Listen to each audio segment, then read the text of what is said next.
এক মাঠের পাশে একটা খাবার বাড়ি ছিল। খাবার বাড়ির সামনে একটা কুকুর ঘুমাচ্ছিল। তাকে ওইরকমভাবে ঘুমোতে দেখে পা টিপে টিপে এক নেকড়ে এগিয়ে এল তাকে ধরে খাওয়ার জন্য। কুকুরটা ততক্ষণে জেগে গেছে।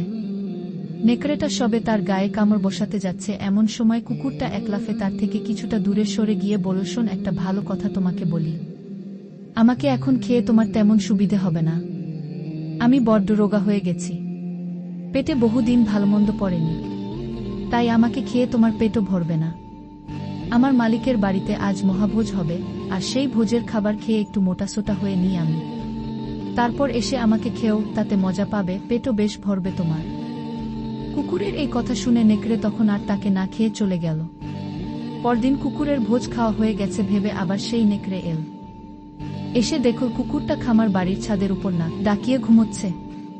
সে তখন কুকুরটাকে ডেকে বলল, আমি এসে গেছি, এবার তুমি নেমে এস, আমাদের চুক্তিমতো কাজ কর।